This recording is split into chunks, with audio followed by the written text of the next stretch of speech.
In the vernacular of politics, there's never not been an election that wasn't determining the fate of the nation.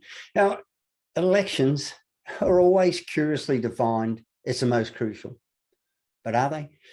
Both the Labor and the Coalition are now more alike than unalike.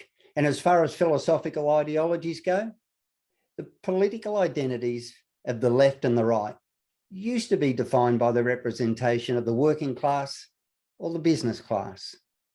Now, both are almost indistinguishable, but Labor 2022 is near a carbon copy of the Coalition.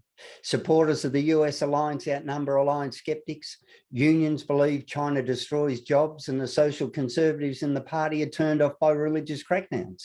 Toss in China's sanctions and human rights abuses, and the party is a long way from where it was when Hawke and Keating ruled, which makes the dramatic theatre of the most crucial an incongruous reality, almost. So why is Saturday's federal election so different? May 21 has a vibe of national desperation. This election is carrying the weight and hope of despair. And many believe that Saturday is a real battle for Australia's future. And if the polls are right, Labor looks set to win. And on the balance of probabilities, it will be difficult for the Coalition to form a pathway to government. However, some political pundits claim most voters have made up their minds well before the election was even called.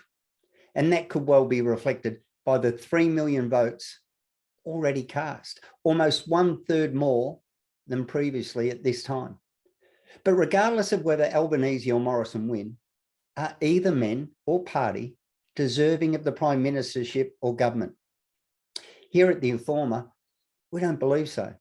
Both parties and leaders have done very little to actually lead, show vision, or even create an environment of hope and opportunity to deliver a better Australia for all Australians.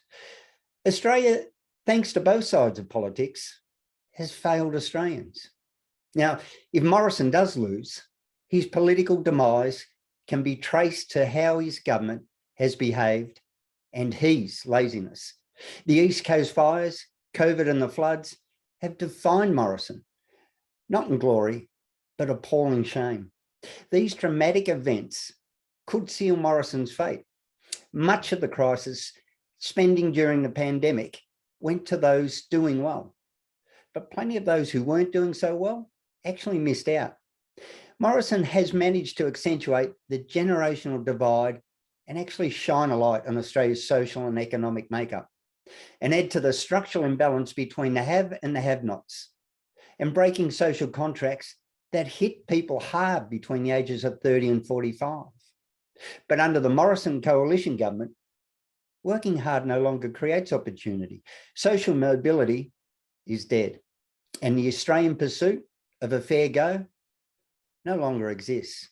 People are now locked out of the Australian dream, which explains why people who are lining up with baseball bats are angry. Now, if Labor win and Albanese do win, then they must move quickly to introduce and establish a federal ICAC, reunite Australia and drive a greater relationship with business. Albanese has to view business and industry as integral to the future of the economic success of the country. But if Albanese is serious about a federal ICAC, then one key investigation he must hold is he must investigate the ongoing ICAC food scandal and how intimately involved Victorian Premier Daniel Andrews and other high-ranking government officials are in it. The systematic and deliberate destruction of ICAC foods is abhorrent. But will Albanese do it? Especially when he seems to have been integral in the ICAC food saga. The Informer, we don't think so. That may be cutting too close to the bone and exposing Albanese to a whole range of issues and demons that he may not want to deal with, especially as a new leader. Now, it's no secret, Australia's international reputation has taken a significant beating during the past decade, especially around the issue of climate change, with the French and throughout the Asia Pacific region and China, and then throw in the Solomon Islands debacle. Furthermore, under Morrison's Australia, the tax and transfer system has become a shambolic mess. The employment market is terrible for the young, or is it? And the healthcare system is in crisis, and Australia cannot afford to have another 3 years of a government that tinkers around the edges. Now, according to the Australian Bureau of Statistics, they suggest otherwise. It asserts that Australia's jobless rate remains steadily near its lowest level in almost 50 years, with youth unemployment and underemployment levels continuing their recent declines. Now, from Rudd to Morrison, governments have allowed the country to become divided. The time has come to bring Australians together, because for too long, the mood in the country has been rancorous. As tight as a federal election may appear, there is every chance that Australia could be heading for a hung parliament. A hung parliament, many say, would be unworkable. Supply would almost never be passed, and the country would be back at the polls in how long? 4, 6 weeks? And as appalling as the Morrison government and leadership has been, here at the Informer, we still believe that Anthony Albanese and Labor are ill-equipped to run the nation. So we think the status quo must remain. Now, as my dear old dad would say, regardless of who wins on Saturday, we still have to show up for work on Monday.